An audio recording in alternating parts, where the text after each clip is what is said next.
오늘 하나님께서 우리에게 주시는 말씀은 예레미야 16장 1절에서 13절까지의 말씀입니다. 제가 가진 성경책으로 구약 1074면에 있습니다. 예레미야 16장 1절에서 13절까지의 말씀, 저 여러분 한 절씩 교독하시고 마지막 13절은 같이 읽도록 하겠습니다. 예레미야 16장 1절에서 13절까지의 말씀입니다.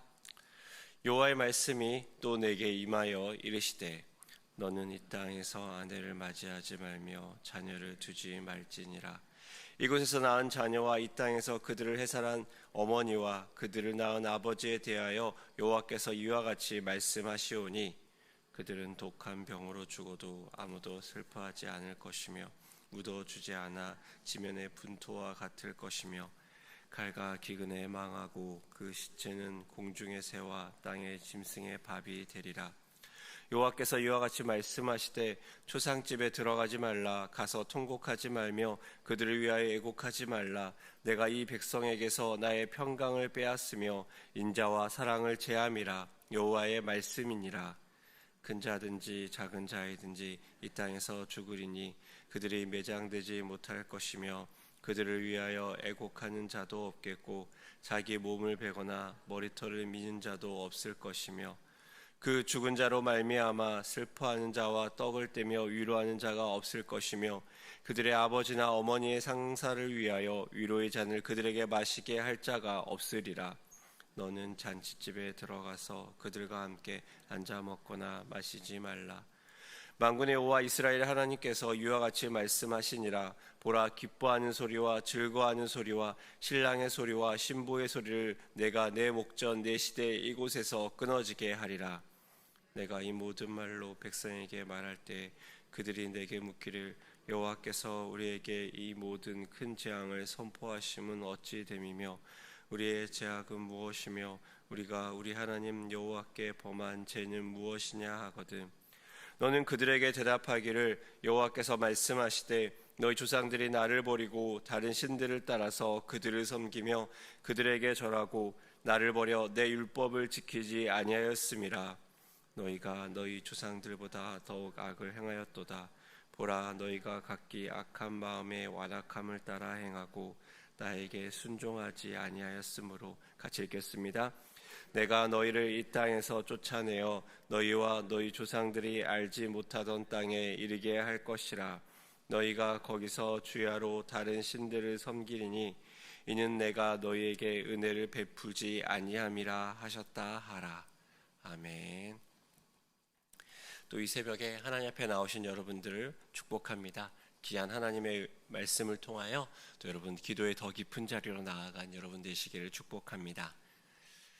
소확행이라는 말이 있습니다. 소소하지만 확실한 행복이라는 뜻입니다. 또한 이 말은 일상에서 찾을 수 있는 작은 행복을 이야기하기도 합니다. 사람들은 행복해지길 원합니다. 그래서 거창하게 높은 자리에 올라서 부를 쌓으려는 사람도 있습니다. 또 인생 자체가 일에 매몰되어서 일 중독처럼 사는 사람도 있습니다. 그런데 사람들을 조사해보면 그들이 가장 행복을 느끼는 일상의 순간들은 언제인지 아십니까? 바로 일상의 작고 소소한 일을 통해 행복감을 느낀다고 합니다. 언제 행복을 느끼냐는 말에 사람들은 이렇게 대답합니다. 아침에 출근 지하철에서 새벽 말씀을 들으며 갈 때, 거기서 대하역에서 앉아서 갈 수 있을 때 행복합니다. 여름에 시원한 에어컨 틀어놓고 샤워하고 시원한 음료수 마실 때 행복합니다. 요즘 저의 작은 행복도 그렇습니다. 요즘 저의 작은 행복은 퇴근길에 어머니에게 전화하는 것입니다. 아버지가 돌아가신 후 습관적으로 그렇게 합니다. 별 이야기는 없습니다. 전화를 걸면 어머니의 컬러링이 들립니다. 김호중 씨가 미스터 트롯에서 부르던 노래입니다. 이 나이 되어서 그래도 당신을 만나서 귀가 따갑도록 큰 소리가 납니다. 그래서 항상 어머니에게 전화할 때는 전화기를 멀리 대고 처음 전화를 겁니다. 그리고 어머니가 받은 후 사실 별다른 얘기 없습니다. 퇴근하고 있냐? 밥은 먹고 있냐? 아이들은? 저희는 경상도 사람입니다. 그렇게 5분도 안 되는 짧은 전화를 하고 끝이 납니다. 그런데 그런 기분이 듭니다. 어머니가 이 전화 한 통으로 행복해 하시는구나. 그리고 어머니가 행복한 마음을 느끼면 제 마음도 행복한 생각이 듭니다.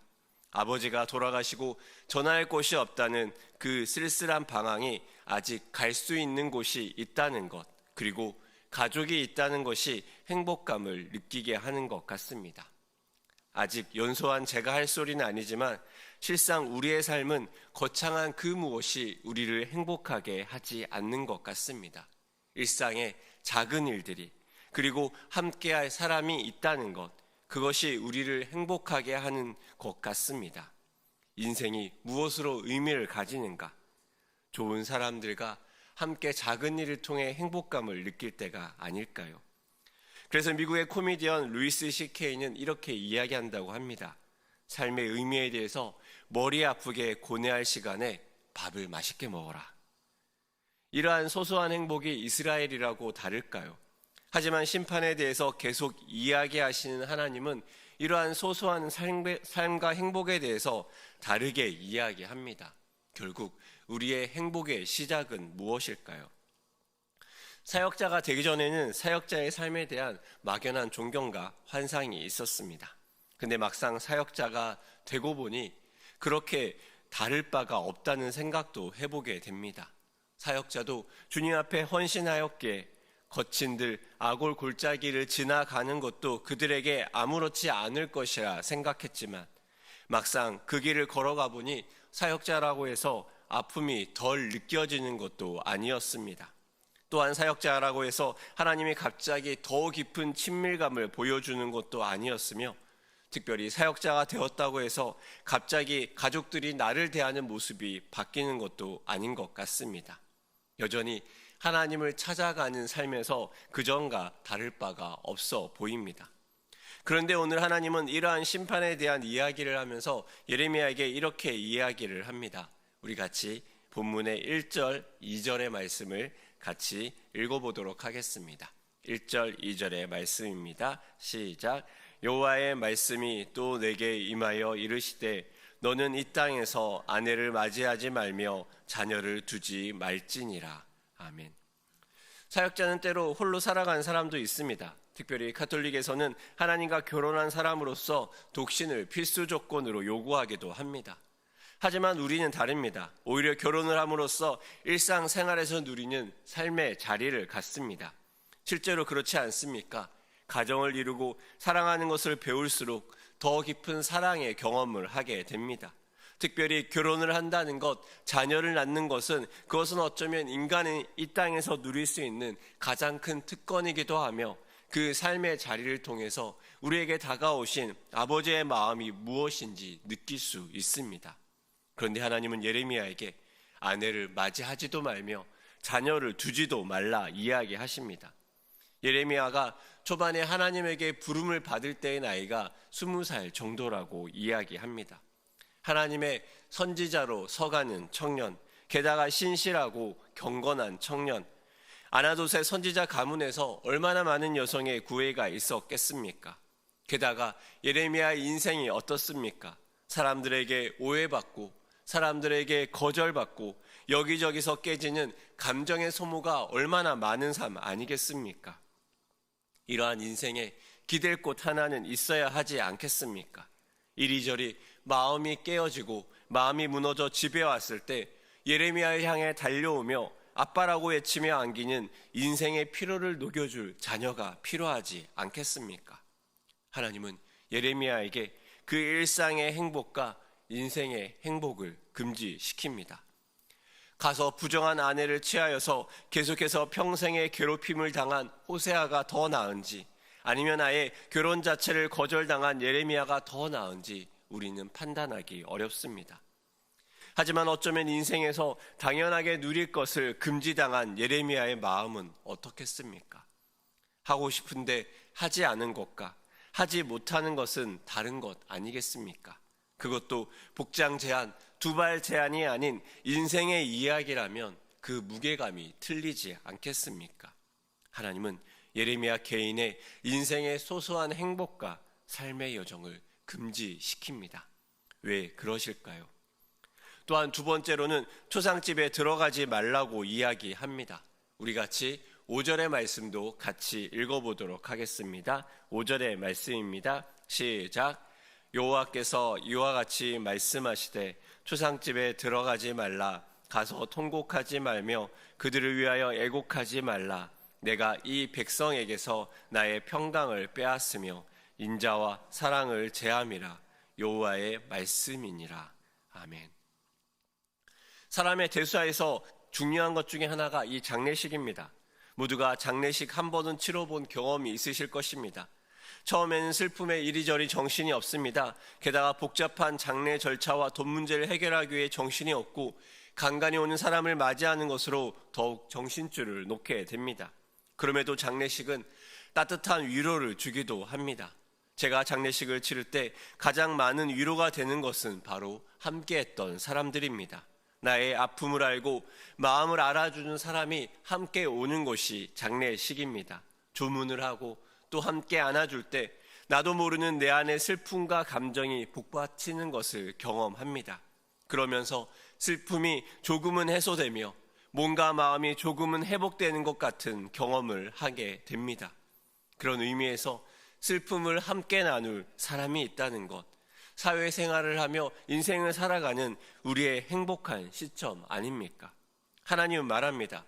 초상집에 들어가지 말라. 통곡하지 말고 애곡하지 말라. 이 말이 얼마나 독한 말입니까? 함께 슬퍼하지 말라는 말입니다. 4절의 말씀은 더 독합니다. 독한 병으로 죽어도, 칼과 기근에 죽어도, 심지어 슬퍼서 울어줄 사람도 사치이고, 아니 땅에 묻히는 것도 어려울 것이다. 이 정도는 무엇입니까? 거의 지옥 아닙니까? 실제로 우크라이나 러시아 전쟁이 시작되었습니다. 그러면서 전쟁의 실상이라는 제목으로 많은 영상이 떠돌아다닙니다. 한 번은 호기심으로 그 영상을 연 적이 있습니다. 그러자 그 안에 무서운 전쟁의 실상이 드러납니다. 길거리에 죽어있는 군인들의 시체가 있습니다. 더 무서운 것은 여기저기 흩어져 있는 사람의 파편도 보입니다. 영상으로 봐도 이렇게 참혹할진데 실제로 지나가며 보고 그것이 일상이라면 오죽하겠습니까? 하나님은 어쩌면 이러한 장례가 일상이 되고 위로를 해도 위로를 받을 수 없는 참혹함이 일상이 되는 삶을 이야기하는 것 같습니다. 위로를 받고 싶으나 옆에도 초상이고 또한 많은 죽음으로 죽음이 이상하지 않고 죽음이 일상이 되어 함께 슬픔을 나눌 수도 없는 그런 일상을 이야기하는 것 아니겠습니까? 또한 하나님은 잔치집에도 들어가지 말라고 말씀하시며 8절에서 이렇게 얘기합니다. 너는 잔치집에 들어가서 그들과 함께 앉아 먹거나 마시지 말라. 이스라엘의 전통 혼례는 보통 일주일 동안 계속됩니다. 마을의 잔치입니다. 예수님도 참석하였던 가나의 혼인잔치만 봐도 그렇지 않습니까? 결혼 축제를 감당하는 사람들이 있고 섬기는 사람들이 있으며 중요한 것은 한마음으로 함께 축하를 합니다. 그 잔치에서 신랑이 오는 것을 기다리는 비유도 기억나지 않습니까? 그 많은 축제의 자리에 하나님 말합니다. 앉아 먹거나 마시지 말라. 축하의 자리를 함께 하지 말라. 즉 축하할 일이 더 이상 축하가 아니라는 것입니다. 러시아의 최근 인구학적 비극이 이루어지고 있습니다. 전쟁으로 2020년부터 2023년까지 3년간 인구가 200만 명이 감소했다고 합니다. 이 추세라면 50년까지 1억 2천만 명이 줄어들 것이라 전문가들은 예상합니다. 남성의 기대 수명은 줄어들었고 남녀 성비에서 남성의 숫자는 더욱더 줄어듭니다. 이른바 전쟁의 비극입니다. 이 비극이 이스라엘에게도 일어난다는 말입니다. 이렇게 된 이유는 무엇일까요? 일상의 작은 행복과 인생의 삶의 행복이 무너진 이유는 무엇입니까? 10절에서 하나님은 똑같이 예레미야에게 말합니다. 백성이 왜 우리에게 이 모든 재앙을 선포한 이유가 무엇이냐 묻거든 이렇게 답하라고 알려주십니다. 조금 길지만 11절, 12절의 말씀을 같이 읽어보도록 하겠습니다. 11절, 12절의 말씀입니다. 시작. 너는 그들에게 대답하기를 여호와께서 말씀하시되 너희 조상들이 나를 버리고 다른 신들을 따라서 그들을 섬기며 그들에게 절하고 나를 버려 내 율법을 지키지 아니하였음이라. 너희가 너희 조상들보다 더욱 악을 행하였도다. 보라, 너희가 각기 악한 마음의 완악함을 따라 행하고 나에게 순종하지 아니하였으므로. 아멘.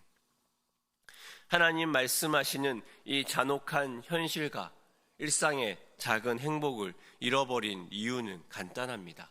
조상들이 하나님을 떠나 다른 신들을 따르고 율법을 지키지 않습니다. 조상들의 죄로 끝나지 않고 지금 이 백성들은 더욱더 악을 행합니다. 하나님을 떠납니다. 그래서 하나님의 잔혹한 심판이 이루어져서 결혼을 하는 것이 의미가 없고 사람이 죽는 것이 일상이 되고 결혼을 하고 자녀를 낳아봤자 전쟁의 참혹한 피해자가 되어 더욱더 큰 슬픔만 남기에 하나님은 일상의 그 작은 것들을 제하여 버립니다. 그 시대 사람들은 어떠했겠습니까? 그 사람들에게도 행복은 비슷했을 것입니다. 더 잘 먹고 더 잘 살기 위해 애썼을 것입니다. 그들 나라의 안전을 위해 강력한 아수르의 신을 따랐을지도 모릅니다. 또한 그들은 더 잘 먹고 잘 살기 위해서 하나님을 버리며 풍요의 신 바알과 아세라를 따랐을지도 모릅니다. 그들 나름대로 더 잘 살기 위해서 하나님을 떠나 다른 것을 선택하고 다른 방법을 따랐던 것입니다. 하지만 그 처참한 결과는 무엇입니까? 사람이 죽어가고 슬퍼해줄 사람도 없습니다. 일상이 무너집니다. 아이들은 태어나지만 전쟁의 참혹한 칼날에 죽습니다. 결혼하려 해도 남자가 없습니다. 아니, 여자 사람도 없습니다. 남녀노소를 가리지 않고 모두가 처참한 죽음에 이르게 됩니다. 말 그대로 처참한 사육과 지옥의 현장에 버려집니다. 그래서 결론적으로 하나님은 13절에서 이렇게 이야기합니다. 13절의 말씀도 같이 읽어보겠습니다. 13절의 말씀입니다. 시작. 내가 너희를 이 땅에서 쫓아내어 너희와 너희 조상들이 알지 못하던 땅에 이르게 할 것이라. 너희가 거기서 주야로 다른 신들을 섬기리니 이는 내가 너희에게 은혜를 베풀지 아니함이라 하셨다 하라. 아멘. 여기서 우리는 이상한 점을 발견합니다. 이스라엘은 이 땅에서 쫓겨납니다. 하나님의 말씀대로 그들 나라는 멸망하고 그들은 참혹한 전쟁의 피해자가 되고 그들은 포로로 사로잡혀 갑니다. 그리고 그들은 그곳에서 다른 신을 섬깁니다. 어떻게 보면 지금 이들이 하고 있는 것과 그렇게 다를 것이 없어 보입니다. 그들은 다른 땅에서 주야로 다른 신을 섬기고 다른 것을 향해 살아갑니다. 하나님 주신 이 땅에서 그들이 하고 있는 것은 무엇입니까? 다른 신들을 섬기고 다른 것들을 따라가고 있는 것은 아닙니까? 달라진 것은 무엇입니까? 이 땅에서 하나님이 주신 땅에서 은혜 베푸신 하나님이 있는 것과 하나님이 쫓아낸 땅에서 은혜 주시는 하나님이 함께하지 않는 것, 이것이 그들에게 다른 것 아니겠습니까? 그렇다면 우리는 이렇게 생각할 수 있지 않을까요? 우리가 일상에서 당연하게 누리는 사람들의 기쁨과 사람들과의 평화, 그리고 인생길에 마주하는 당연한 인생의 기쁨과 슬픔들, 인생의 소확행은 어디에서 시작합니까? 바로 은혜 베푸시고 은혜 주시는 하나님과 함께할 때 그 모든 것이 시작되는 것 아니겠습니까? 세상에 행복을 찾아 다른 신들을 찾고 다른 것들 향해 떠난 모든 사람들은 결국에는 하나님의 부재라는, 하나님 주신 은혜의 부재라는 그 처참한 환경에서 시작하여 하나님을 떠난 인생의 심판이라는 참혹한 현실을 마주할 것입니다. 왜냐하면 인생의 행복은 결국은 하나님과 함께하는 것에서 시작하며 하나님이 주시는 은혜를 누리는 것에서 시작하며 하나님 주신 은혜를 통해 이 땅을 살아가는 것이 우리의 진정한 행복이기 때문입니다. 사랑하는 일산 충신의 성도 여러분, 여러분은 어떻습니까? 우리 인생에서 하나님 주시는 소소하고 작은 은혜들을 누리고 있습니까? 아니, 하나님과 함께 하시는 그 은혜를 누리고 있습니까? 우리가 삶에서 겪는 이 작은 행복과 슬픔이 하나님께서 우리에게 베푸시는 하나님의 은혜이심을 믿습니까? 우리가 함께하는 가족들, 그들과 누리는 그 모든 것이 하나님께로부터 온 것임을 믿고 있습니까? 그렇다면 우리의 삶은 그 은혜 베푸시는 하나님을 향한 더 큰 감사와 은혜 베푸시는 하나님을 향한 더 큰 소망과 헌신으로 나아가야 하지 않겠습니까? 결국 우리의 인생은 무엇입니까? 우리 인생에 은혜 베푸시는 하나님을 알고 그 하나님과 더불어 살아가는 것 아니겠습니까? 우리의 삶의 기쁨과 슬픔이 모두 하나님에게서 왔다는 것을 인정하며 그 하나님과 함께 평화를 누리며 그 하나님과 더불어 살아가는 것, 그것이 우리 인생에 주신 하나님의 축복 아니겠습니까? 사랑하는 여러분, 우리의 삶에서 그 은혜 베푸시는 하나님을 붙드십시오.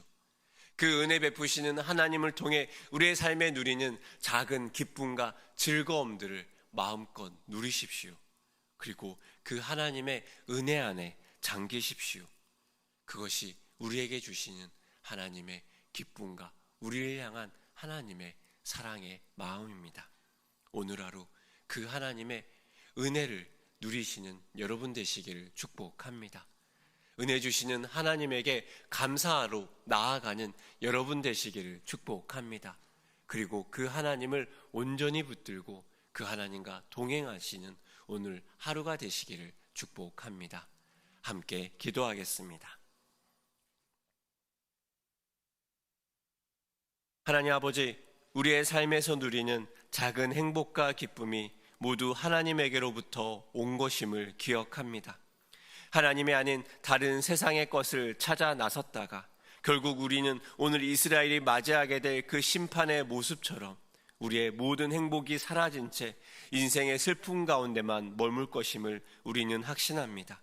하나님, 오늘 하루 우리의 눈을 열어서 은혜 베푸시는 하나님을 찾을 수 있도록 주여 도와주시옵소서. 오늘 하루 우리가 마음의 눈을 열고 은혜 베푸신 하나님을 붙드는 우리 한 명 한 명이 될 수 있도록 주님 붙들어 주시옵소서. 그 하나님과 함께 동행함으로 말미암아 인생에서 누리는 작지만 확실한 행복을 붙들며 그 하나님 앞에 감사로 나아가는 우리 한 명 한 명 될 수 있도록 주여 도와주시옵소서. 하나님께 감사하는 것을 넘어 그 하나님께 헌신하며 그 하나님과 평생 동행하며 나아가는 귀한 믿음의 일산 충신의 식구들 될 수 있도록 주여 축복하여 주시옵소서.